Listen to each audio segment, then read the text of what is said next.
તો શું અમે એને પણ ખોટો માની લઈએ? મહારાજ, તુલસીઓ બાળકના પ્રેમમાં છે. એમની મમતા એમને અહીંયા ખેંચી લાવી છે. અને મહારાજ, તમે તો ગોરાને બાળપણથી ઓળખો છો.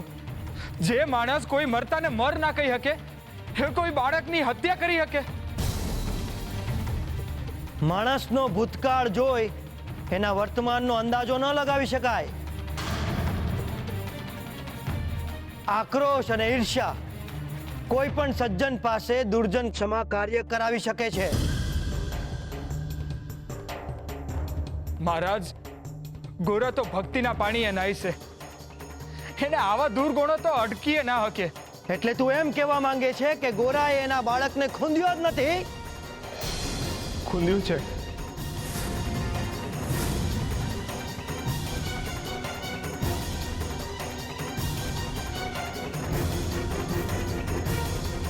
ખોટું બોલવાનું પાપ માર નથી કરવું, એ સત્ય છે કે મારા જ પગ નીચે મારો જ અંશ કચડાયો છે. પાપ થયું છે મારાથી, અધમ પાપ. જો એ પાપનો અસ્વીકાર કરું ને તો મારો હરી દુખી થાય.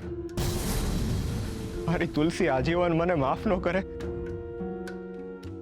ને મારા ગોવિંદને આત્માને મોક્ષ ન મળે.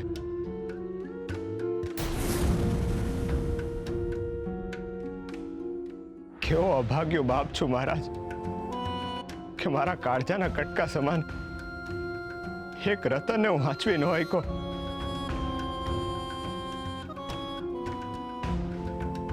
ને મારા જ પગ નીચે ખૂંદી નાખ્યો. એના શરીરની હૂંફ હતી.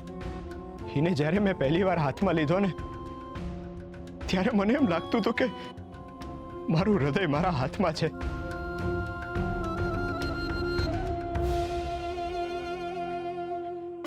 એનું નિખાલસ હાસ્ય, એના શરીરની સુવાસ, એને જોઈને મને જે આનંદની અનુભૂતિ થતી ને એ પહેલા માત્ર મારા ભાઈબંધ માટે જ થતી હતી. ગોવિંદના જન્મ પછી તો જાણે મારો પુનર્જન્મ થયો હોય ને એમ લાગતું હતું. એને ફરતો જોઉં ને તો મારું કાળજું બહાર ફરતું હોય ને એમ લાગે. એને થોડોક પણ તાવ આવે ને તો એને આખી રાત હિંચકા નાખતો. એની આંખોમાં એક પણ આંસુ આવે ને તો મારા અંગે અંગમાં કંપારી છૂટી જતી હતી. હું હરીને વિનોવા લાગતો હતો કે મારો ગોવિંદ શાંતિથી સૂઈ જાય. એના માટે હું એને આખી રાત હાલરડા સંભળાવતો. એને શાંત સૂતેલો જોઈને મારા આખા દીની થાકેલી આંખોને આરામ મળતો.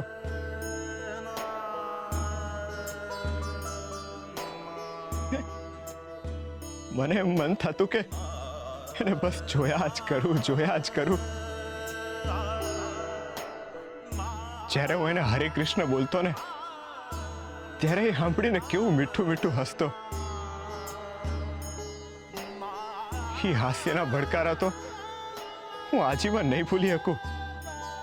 મારા ગોવિંદના નિખાલસ હાસ્યને મારા જ પગથી મારા બાળકને ખૂંદી નાખ્યું.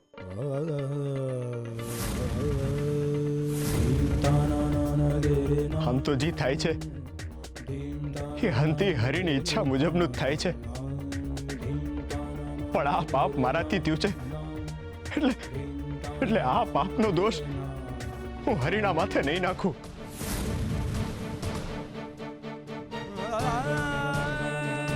જાણતા થાય કે અજાણતા થાય,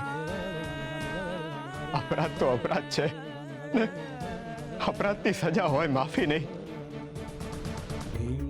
મારાથી અપરાધ થઈ ગયું છે મહારાજ, મને સજા આપો, મને સજા આપો મહારાજ. તમે જી સજા આપશો ને એ મને માન્ય છે.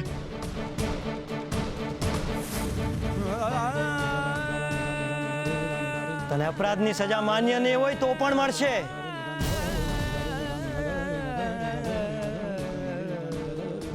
તે અપરાધ નહીં, પાપ કર્યું છે.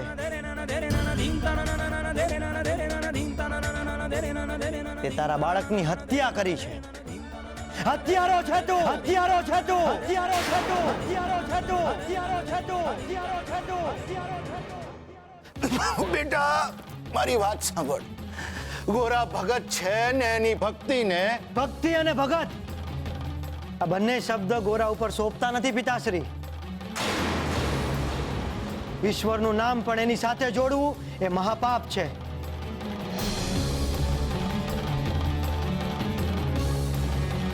અને આ ભગત નહીં, ભક્ષક છે.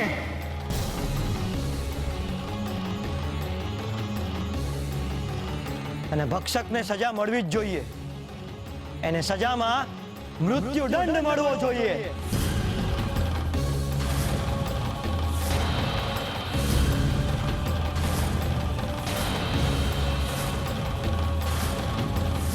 અપરાધ જેવો છે એવી જ સજા મળશે. જે રીતે ગોરાએ એના બાળકને માર્યો છે ગુંગળાવીને, એ જ રીતે એનું પણ મૃત્યુ થશે.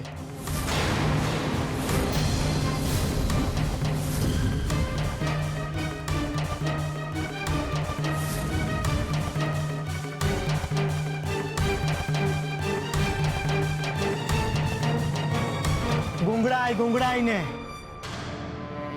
નહીં મહારાજ, આ તો જુલમ છે. તમારી જીભને સંયમમાં રાખો તુલસી. ન્યાયને જુલમમાં ખપાવો છો તમે. પણ આટલી મોટી સજા. અપરાધ પણ એટલો જ મોટો છે.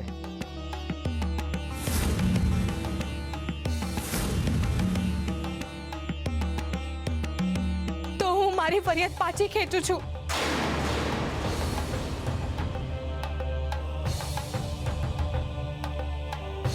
ન્યાયતંત્ર મજાક નથી કે જેને ફરિયાદ કરવી હોય ત્યારે કરે અને પછી પાછી ખેંચવી હોય ત્યારે પાછી પણ ખેંચી લે.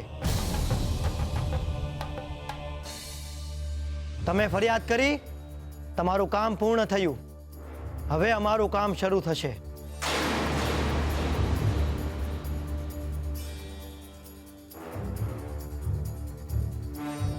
એકવાર ચુકાદો થયો એટલે સજા તો મળશે જ.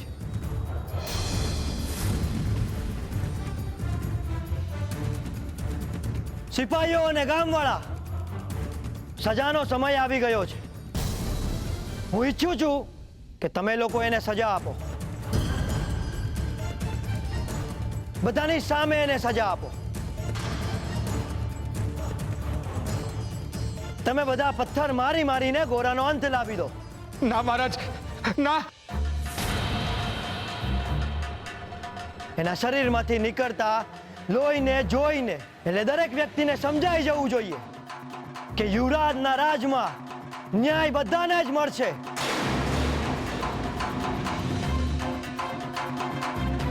અપરાધીને અપરાધ કરતા બમણી પીડાદાયક સજા મળશે.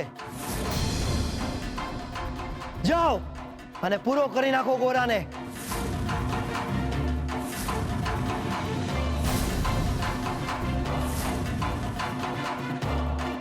એને મારીને એને ત્યાં જ છોડી દો.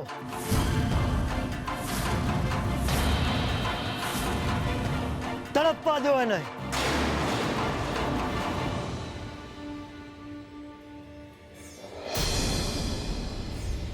એની લાશને અગ્નિદાહ પણ નહીં આપતા.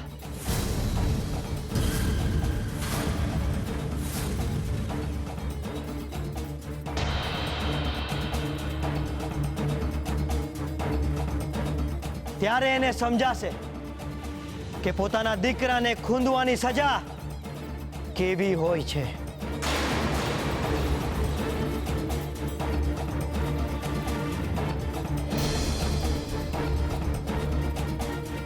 જાઓ અને લઈ જાઓ ગોરાને અહીંયાથી. નહીં તુલસી,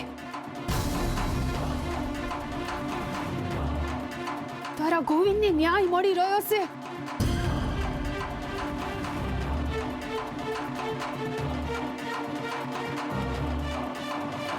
ઊભા શું રહ્યા છો? જાઓ, લઈ જાઓ ગોરાને. ના ના, હશ, હવે મળશે આપણા ગુનેગારને સજા. હરે કૃષ્ણ, હરે કૃષ્ણ. જોયું, જે ભક્તિના લીધે બાળક મર્યું છે, હજુ એ ભક્તિને ભેળી રાખે છે. મોત કરતા વાલી છે એમને ભક્તિ. હરે કૃષ્ણ, હરે કૃષ્ણ, હરે કૃષ્ણ.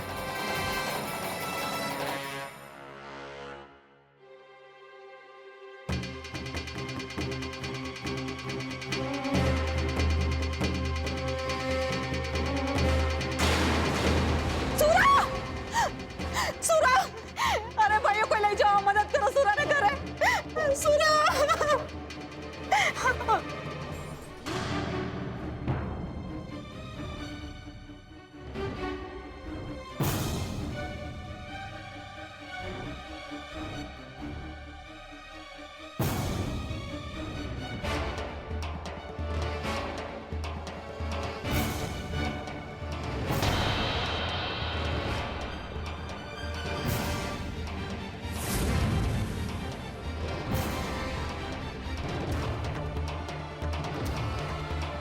હરે કૃષ્ણ,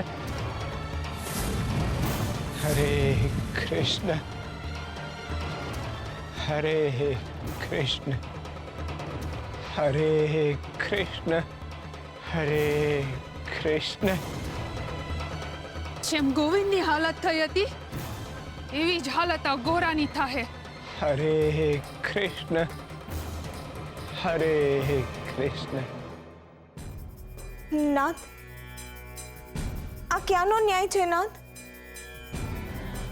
ધરતી પરનો ન્યાય.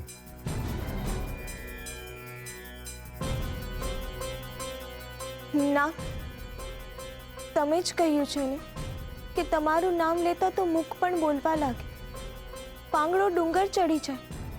તો પછી તમારું નામ લેતા થયેલી ભૂલ અપરાધ કેવી રીતે બની ગઈ નાથ?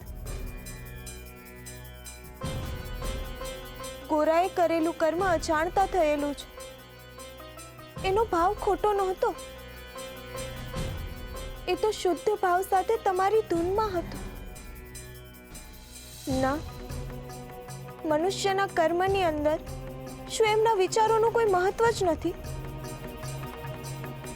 અશુભ ભાવ સાથે શુભ કર્મ કરીએ તો એનું ફળ શુભ મળે પ્રભુ? મનુષ્યનો ભાવ મહત્વનો છે કે એના ભાવ સાથે જોડાયેલું કર્મ? હરે કૃષ્ણ, હરે કૃષ્ણ, હરે કૃષ્ણ. ના, ગોરાનું મન તો અમૃત કરતાં પણ મીઠું અને સાફ છે. એના સાફ મનથી થયેલી ભક્તિમાં જે ભૂલ થઈ એ પાપ કઈ રીતે ગણી શકાય ના?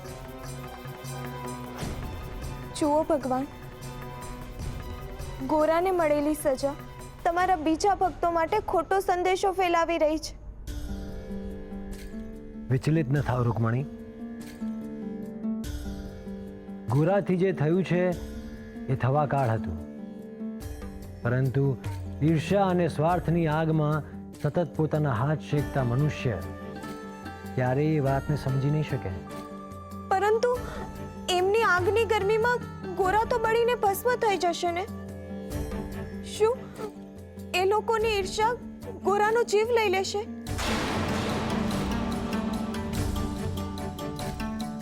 હરે કૃષ્ણ, હરે કૃષ્ણ, હરે કૃષ્ણ, હરે. આપ જોઈ હું રહ્યા છો બધા હે? આ ગોરાબાએ બે બાળકોની હત્યા કરી છે, બે બાળકોની. હરે કૃષ્ણ. યુવરાજના આદેશનું પાલન કરો. ઉપાડો પથ્થર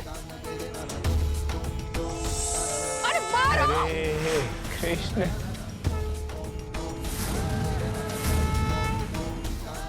હા હા, મારો પથ્થર. હરે કૃષ્ણ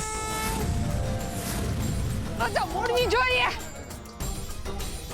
હરે કૃષ્ણ હરે કૃષ્ણ હરે કૃષ્ણ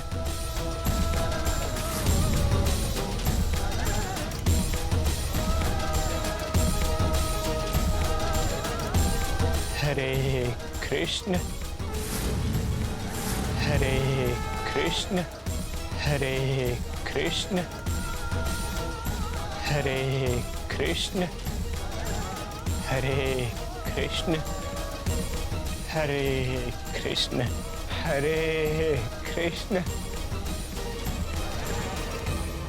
હા, હું થઈ રહ્યું છે બધું. ફરીથી પથ્થર ઉપાડો અને મારો.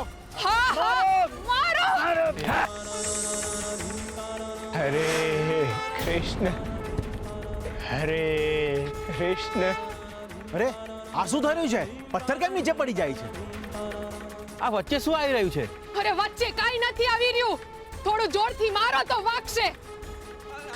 જુઓ આમ, મારો. હરે કૃષ્ણ હરે કૃષ્ણ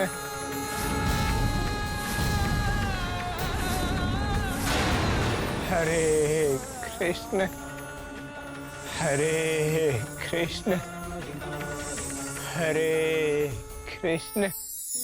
કંચન સોનું એક એવી ધાતુ છે જેમાંથી મનુષ્યના અલંકાર બને છે, જેને ધારણ કરવામાં મનુષ્ય પોતાનું સૌભાગ્ય માને છે.